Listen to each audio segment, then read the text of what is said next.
Hey guys, it's Bridget with Sanity Seed Company, and today I'm going to be talking about growing tomatoes in pots because I know a lot of you are viewers that may have a balcony or small spaces, or you're a renter and you can't put things in the ground. But that's okay, we've got you covered. You're gonna learn how to grow tomatoes in pots in this video. Now look, whether or not you bought a transplant from a nursery or you're starting tomatoes from seed, I wanna make sure you're successful so that you get a tomato plant that is happy and tons of tomatoes at the end of the year. I'm gonna show you how in this video. All right, so let's get into it. How do you actually grow a tomato plant in a pot so that you get tomatoes at the end of the year and not just a sickly diseased plant that you watered all year? Well, the first thing I always tell people is you gotta think about the pot size, okay? Tomatoes have very large root systems, and if you plant in a pot that is too small, they're never really gonna thrive. In fact, a size like this, man, that's gonna be really difficult for you to have a happy plant. This is a 5-gallon. Now, is it possible? Yeah, it is. But the smaller the size of the pot, the more often you gotta water it, the more you have to make sure that there's good fertility in there. And in a size like this, in zone 9 and 10 in the summertime, you might have to water 2, 3, 4 times a day, depending on the weather and how big your plant gets. Remember that the bigger the plant gets, the bigger the root system is, and so the quicker it's going to dry out. Now, I don't know about you guys, but I don't really have time to be watering a pot 4 times a day. So always go with the biggest size pot that you can possibly put in your space. And I would say this is kind of the bare minimum size that we have here. Special note about fabric pots. Don't like them for our zone because we're so hot and we're so dry, and fabric wicks away moisture very quickly, especially the pots that are like cotton. So a plastic pot or a ceramic pot is going to be a better choice. And I'm going to be a little vulnerable here and tell you a funny story. This year I bought some more pots because I needed them, and forewarning, make sure there's drainage holes on it. I couldn't figure out why one of my pots looked so terrible. The plants were not happy. Well, because there was no holes on the bottom. I just didn't think about checking. Obviously this one has one, but it was a pot that I bought from Home Depot. No holes on the bottom, totally waterlogged. So look, I make mistakes too. So drainage is important. Got to have holes on the bottom so the water can come out. If you can have a saucer on the bottom, that's gonna allow for water to go through, sit as a reservoir in the bottom of that pot, and then be sucked up as you need it. It's really important, whatever you go with, again, biggest size possible, not a fabric pot, and a saucer on the bottom. The next thing you need to think about is soil. Anytime you're doing any planting in pots, you have to remember that that plant only has access to whatever you put in that pot. So it better be the best soil you can find or the best soil you can make. Also, keep in mind, it's not that much soil. So you can invest in having good soil in this pot because this is all they have access to. So we have a potting mix recipe that we recommend. It's on the website, the whole recipe, but just to give you an idea, basically, you need to make sure you have high quality potting mix, compost, that's really important in our climate because it's gonna hold on to moisture. And then you need to have other good additives that are gonna make the plant thrive, like worm castings, a granular fertilizer so that it can eat. Remember, this is all it has access to. So if you don't put fertilizer in this pot, either liquid or granular, I actually recommend both, then this plant's never going to really thrive.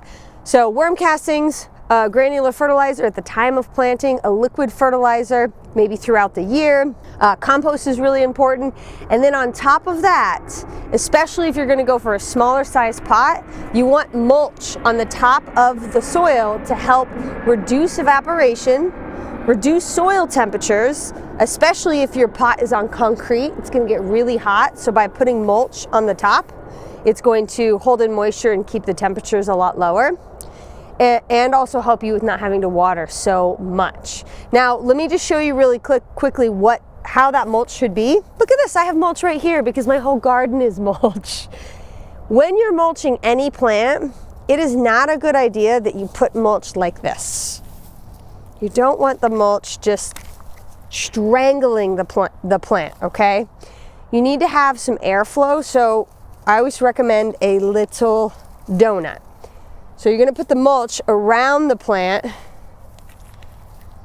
and have just, you know, it could be 1-2 inches around the base of the plant so that there is nice airflow.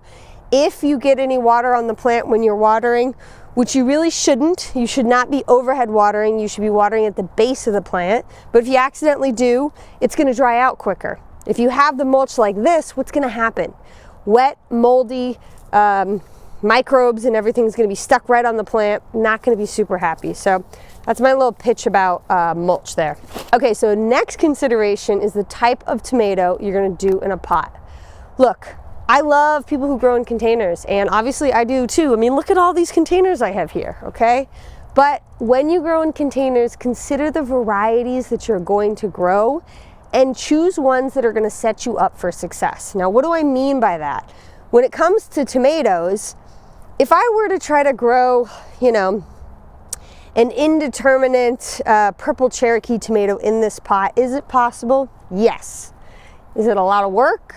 Yes, because that plant is gonna get ginormous. It's gonna need a bunch of trellising. And chances are, if you are growing in a pot, you probably don't have the infrastructure for a really big trellis, right? I mean, a purple Cherokee tomato, we call it a pole tomato because it can get so long, it can be like 12 feet by the end of the summer. So maybe not a good choice for a pot. Instead, go for smaller sized tomatoes. Those are things like dwarf tomatoes, which specifically get really small.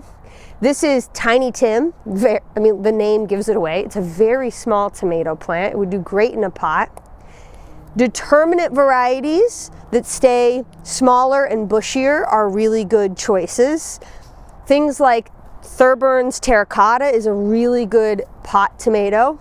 Tasmanian Chocolate is another really good one that just stays small and bushy. I can't say enough about dwarf tomatoes. They're just gonna do better because they're going to be smaller and you don't have to set up this massive infrastructure to trellis the tomato in the pot.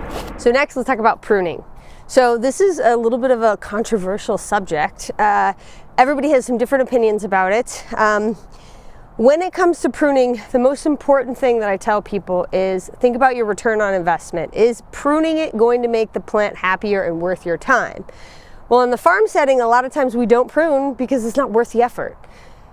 In a pot, I would say it's more worth your time because you have such limited space. So if you're growing a tomato plant that is a determinate or a dwarf, more bush-sized one, you don't have to prune nearly as much as you would like an indeterminate where you're cutting off suckers, right? But it's still a good idea, no matter what you're growing, to at least prune for airflow and for health. So a good example is here. I'm gonna come in and take these bottom leaves off because they're literally almost sitting on the ground. They're not going to give me any tomatoes that low. If they do, they're just gonna get destroyed by insects. The other thing is if you're watching this video and you're in a different zone that gets more rain, you have to remove these bottom leaflets because when you get rain, it splashes microbes from the soil onto the plant, and that's actually what causes a lot of diseases during the summertime, your late blights and your early blights and other diseases. So pruning these bottom ones off are really just good. It's just good habit because I'm creating an area where the soil can dry out very quickly. I'm getting rid of leaflets that aren't going to do anything. I'm just making for a healthier plant. Now again, this is Tiny Tim. I'm not going to do a lot of pruning on it. If you are taking on the mammoth task of trying to grow an indeterminate pole tomato, you're going to want to remove the suckers as best as you can. We've got tons of videos and demonstrations on that so that you can keep the plant to a manageable size. For our dwarf tomatoes, I prune only for airflow and to make sure that the branches don't get too loaded with fruit that they actually break. So very little pruning needs to happen when you're growing a smaller type of tomato plant. So the last consideration that I would make sure that you're aware of when you're growing tomatoes in pots is fertilizing. As I mentioned in the beginning of the video, this is all the plant has access to. And so you gotta make sure that it is being fed properly and adequately. My recipe for success is putting in an organic granular fertilizer like our Darn Good fertilizer at the time of planting. So you can follow instructions on the back, but you add the granular fertilizer to the hole, you put the plant in. I like to call that stocking the pantry. You're making that fertilizer available for the plant when it needs it throughout the season. Organic fertilizers break down very slowly, which is great because the plant always has something to eat. In addition to that, maybe 2 weeks after I plant, I'm going to give it a quick shot of a fish emulsion. Our fish and guano is a great choice to give it a quick little burst of energy to get it growing throughout the year. Caution, over fertilizing your tomato plants will make you get a lot of green material but very little tomatoes. So you don't need to fertilize over and over and over again. If you stock the pantry and you fertilize with the liquid fertilizer once, maybe twice during the year, that's probably all you need, especially if you have good soil with compost. The plant is going to be very happy and give you lots of tomatoes.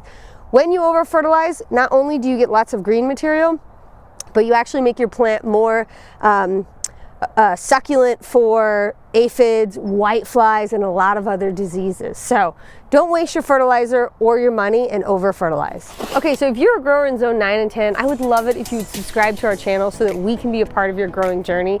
And we would also love to hear from you. What are your success stories or your failures that you've had with growing tomatoes in pots? Now, as I mentioned in the video, the most important part of growing tomatoes in the pots is variety selection. Making sure you're growing varieties that are actually going to be happy in a pot because they're not going to get humongous. And we've got tons of varieties that we've chosen specifically because a lot of growers in zone 9 and 10 grow in pots. So we have dwarf varieties that stay really small. Here's just a few of my favorites. Every year we're adding new varieties as we do more trialing and we find ones that we love. So we have things like Buddy's Heart, Franklin County, we've got Saucy Mary, and the 2023 taste test winner, Wilpena, which is an amazing tomato. And if you don't know what dwarf tomatoes are, check out all of the videos and the content we have on dwarf tomatoes. And just remember, dwarf refers to the size of the plant, not the size of the tomato.